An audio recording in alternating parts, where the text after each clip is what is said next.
Hello again, welcome to the Tesla Jigsaw. I was about to go to bed last night and then I find a surprise live stream Tesla event, quite literally groundbreaking at Tesla's new lithium refinery in Corpus Christi in Texas.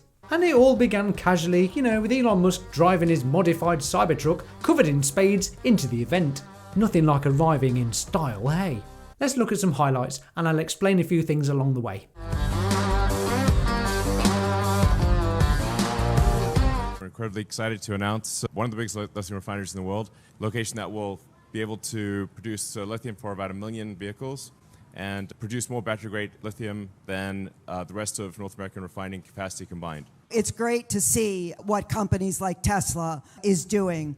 They've been a leader in the EV space now for such a long time. How lovely to hear Tesla quite rightly described as the leaders in the EV space. It's just so rare to hear the truth these days. Mr. President. And of course, we would not be here but for the vision, the hard work, and the commitment of Elon Musk and Tesla. Give it up for Tesla and Elon Musk.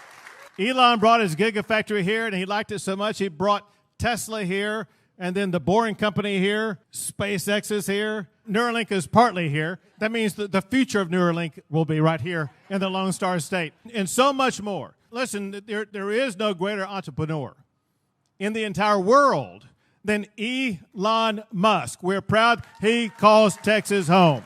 Before I go right here in front of this new Tesla Gigatruck, let's just pretend he said Cybertruck, shall we? I want to present a proclamation from the state of Texas to Elon Musk. It's for the Tesla Lithium Refinery. We have great gratitude for the entire Tesla team and for Tesla Lithium Refining to be right here in Nueces County, Texas. Elon, why don't you come on up and let me give this to you. Thank you. Well, it's super appreciate the kind words and really. Hey guys. Thanks, Elon. Hey. Do you want to say something? No. Okay. So I just want to say that Tesla is incredibly appreciative for everything that the state of Texas has done and that the governor has done. Thank you. And we appreciate the support of the county and really all, from at every level we've just gotten so much support. So I just want to say thank you all. I think Tesla and Texas should get a room. They're clearly in love. Let's start with the basics, shall we? What is lithium refining? Well, here's Google's response, not mine. The lithium refining process isolates the lithium while recovering contaminants and other chemicals to produce a pure, usable form of lithium. Okay, that cleared that up. Why is it needed? As lithium demand rises, so does the need for efficient, cost-effective lithium extraction and refining processes. It's a key ingredient for high energy density, rechargeable lithium-ion batteries, and you may be using its magical powers right now if you're watching me on a battery-powered device. To achieve their plans, Tesla will need more lithium than currently available on Earth. I heard Tesla was just a car company. Well, you heard wrong. Have you heard the expression, if you want a job doing properly, do it yourself?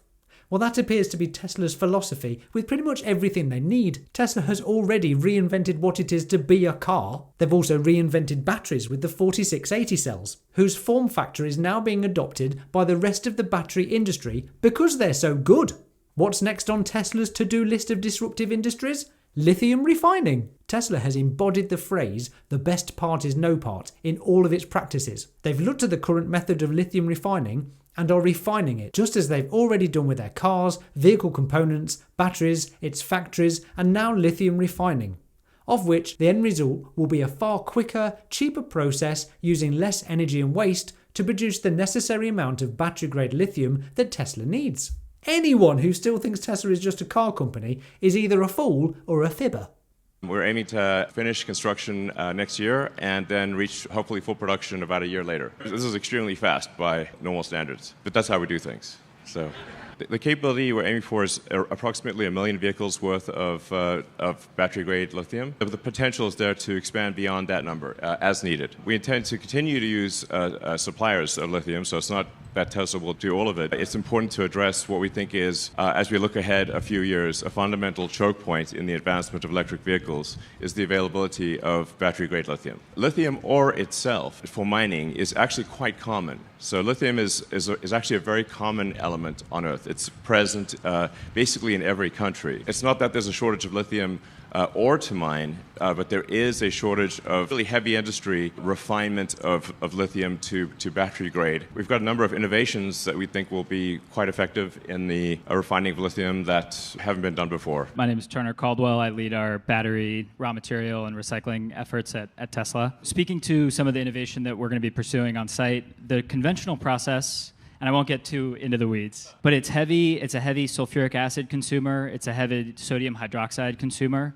And as a result, the byproducts that are produced from that conventional process are challenging to manage. You end up with a lot of sodium sulfate that no one really wants. Here, what we're going to be using are much more inert reagents. We'll be consuming soda ash, sodium carbonate, very common industrial chemical. We'll be consuming lime, again, very common industrial chemical. And it's a much more direct route that consumes 20% less energy all in. It consumes reagents that are 60% less costly, and all in, the production cost is around 30% lower on a unit cost basis. But the real key thing here is that the byproduct that's produced is much more inert.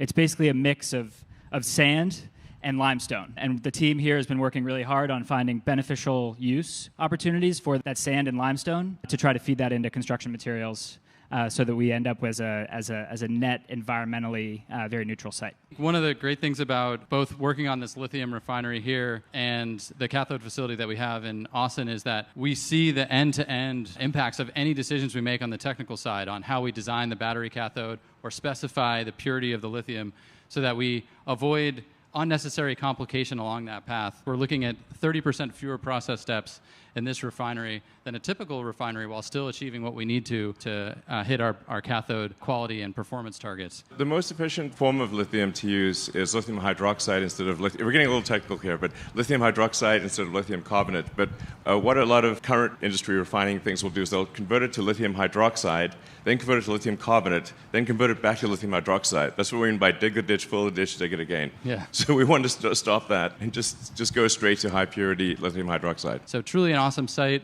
with a fantastic community support. Can't thank you enough.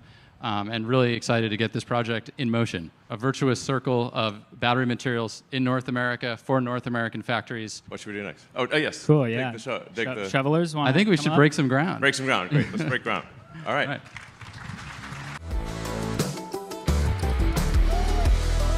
What's the hurry for more lithium? I don't know if you're aware, but the adoption of electric vehicles is happening far quicker than people predicted. Some might even call it a disruptive technology that is growing exponentially rather than linearly.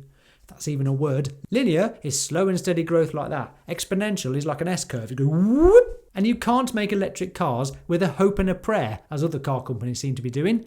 You need a shed load of batteries for a start, and lithium is the key ingredient for those. And this facility alone will produce enough of it for 1 million vehicles a year, which just so happens to be about the same annual production capacity as the US Tesla factories. Fancy that! Oh, if you'd like to enjoy my future content, do hit that like button and subscribe to my channel. It will really help me grow into something even better than this. I mean, unimaginable, I know. Thanks very much. Looking into the future. But what about Giga Mexico and the expanding capacity of Fremont in Texas? Don't worry, Tesla have thought of all that and are building their lithium refinery with the capacity of future expansion. Phew! Thank goodness Tesla has foresight. Sword of omens, give me sight beyond sight. After Elon has previously begged other companies around the world to expand or start extracting and refining lithium, and I think he's described it as a money printer himself, Tesla has had no choice but to get involved. They will do whatever is necessary to make their seemingly impossible goals achievable. Tesla is looking ahead for choke points for EVs and batteries, and as they see it, lithium is that bottleneck which will stop them reaching their ludicrously ambitious goal of a 20 million annual vehicle production rate by 2030. I'll take a guess right now that this will be the first of many future Tesla lithium refineries. No doubt they'll pop up somewhere near each gigafactory location around the world, just as the battery manufacturing facilities are. Wall Street, media and stock market reaction. What do you think? Are they likely going to understand the grandeur of what's going on here? Unlikely. Most would rather Tesla start wasting money on advertising and building 20 different versions of their cars, rather than just 4 utterly flawless, superb industry-leading ones. It might not seem very exciting to build a lithium refinery, but this is all part of Tesla's foundations in growing its future capacity to insane levels. Tesla really is the most disruptive growth company of all time. And if you can put the Tesla jigsaw pieces together, you might get a glimpse of Tesla's future too. What do you see by 2030? Let me know in the comments below. I'm Will, this is the Tesla Jigsaw, thanks so much. Who am I? I don't know. I'm Will, this is the Tesla Jigsaw, thanks so much for watching.